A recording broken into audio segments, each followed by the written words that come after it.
What's up, you guys? Welcome to my YouTube video. Today I'm going to be telling you guys 10 fitness tips that I wish I knew at the beginning of my weight loss journey. I am down over about 30 pounds. I started at 167. I am now 139. I just weighed myself the other day, which I don't do often, but let's get into the video. I have the tips on my phone, so that's what I'm looking at. So my first tip is to track your progress using either photos or like a vision board, something that'll help you stay motivated, especially when you feel like you're like about to fall off a little bit. Depending on your goals, the scale may not change. For me, the scale wasn't changing that much, and sometimes it would even go up. But when I would take my pictures and compare them, I would see a difference, and that's kind of what like kept me going. Or when I would fall off, I would look at my progress pictures and I would get back motivated. So take pictures of yourself, or even get like your old clothes and try them on to see like how they fit differently. My second tip is that if you don't have friends who work out or like a workout partner, find people that you look up to that work out or that live the healthy lifestyle that you want to attain or that you want to stay consistent with. Follow them on YouTube, follow them on Instagram, follow them on TikTok, so that their content is constantly being shown to you. That way it's easier for you to stay motivated on the days when you don't feel like going. Maybe their video pops up or their story pops up. I noticed that once I started like following a bunch of people that went to the gym every day, that ate really healthy, or that just did things that I wanted to start doing, I started to get super consistent, because this is all that I was seeing on my Instagram timeline now, was girls getting up early for the gym, their meals and everything. And it kind of kept me like going like, okay, this is what they have been doing, so let me just stay consistent with it. So that's one of my biggest tips. My third meal, which is another really good one, is to plan your meals. I didn't really do this in the beginning, which left me like with some holes in my day that I would just fill with fast food, processed food, chips, anything that was like super quick. Now that I plan my meals out, I feel like that's why things are going like super well. I promise you, when you start planning your meals, it gets way easier. And I don't mean like even if you can't do like a meal prep, but just writing down at the like every Sunday you write down what you're gonna have for the week for breakfast, lunch, dinner, and snack. That doesn't mean you have to have protein pancakes every single day for breakfast, but just writing down like, okay, I'm gonna have eggs and bacon on this day, I'm gonna have oatmeal on this day. It really helps you, especially when you go grocery shopping. You already have everything in your house, so you're good. You don't feel as tempted to go out and eat fast food, which was one of my biggest problems. When I wanted lunch and I didn't have anything, I would literally go to Chick-fil-A, In-N-Out, all these places that I loved to go eat, because I didn't plan my meals. Now every Sunday, on my little Sunday reset, I plan all my meals for the week. Sometimes I even write them in my notes, or I use a planner. So my fourth tip is to get enough sleep. If this means going to sleep early or waking up earlier so that you can get more done, going to sleep earlier and getting enough sleep is super important, because when you don't have enough sleep, your body can't do what it needs to do to process everything correctly. Even if you're trying to gain weight, you really have to get enough sleep.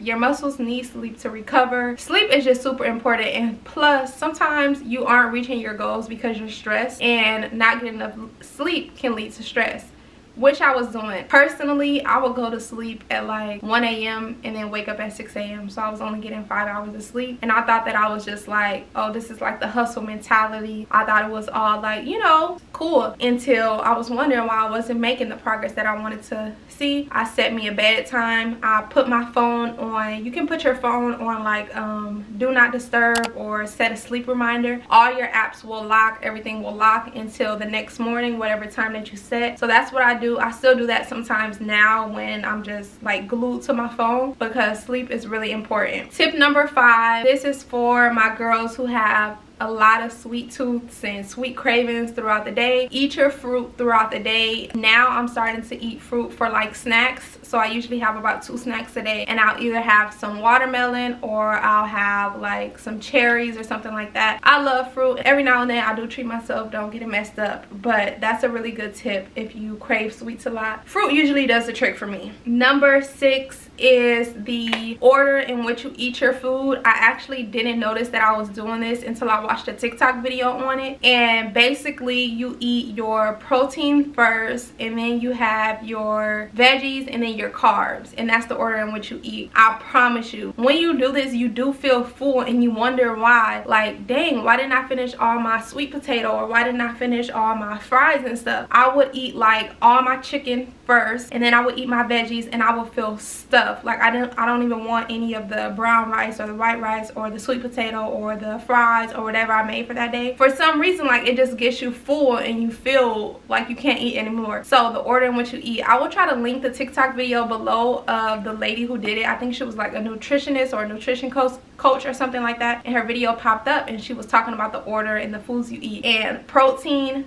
veggies first, it gets you full. Number 7, this is for people who binge eat, which I did a lot. So tip number 7 is don't be afraid or feel guilty to start over. Just because you had a really bad lunch to you or you had a cheat meal for lunch doesn't mean you have to go throughout the rest of the entire week and wait till Monday to start over to continue eating for your personal goals. I would do this a lot. Like if I chose to have an In-N-Out burger for lunch, I would just be like, well, for dinner I might as well have Chick-fil-A, and then tomorrow let's just wait till Monday so I can restart over. You don't have to do that. Having one meal that doesn't align with your goals doesn't make you like off track or whatever you want to call it. You can always start over. In fact, these days I don't really do that anymore. If I wake up one morning and for breakfast I want to have a donut for whatever reason, for lunch I'll get back on track with eating for, you know, my personal goals. That's kind of like for me personally, where like the binging kind of like I just let it take me. I would just let one bad meal to me equal, well, I'm off track now, so I might as well stay off track for the rest of the week. And that's not a healthy mindset at all, and it's just a terrible way to think of it. So you can definitely start over whenever you like. That's tip number 7. And then tip number 8, oh my gosh, okay, so for cardio, find something to listen to, something that you enjoy, something that's fun, funny, educational, or whatever. It really helps you get through your cardio, and you really end up thinking like, dang, I could go for another 10 minutes, I can go for another 20 minutes. When I first started working out, I hated cardio. I did not like doing cardio. It was something that I had to really force myself to do because it was so boring. Like even with the music, to me it was just boring. Now I kind of like make it fun. Like I got my own rhythm on the Stairmaster and everything. But these days I'll find a YouTube video, especially when I have those 5 a.m. mornings. I'll type in motivational YouTube video and I'll have these people in my earphones just yelling at me, telling me, you know,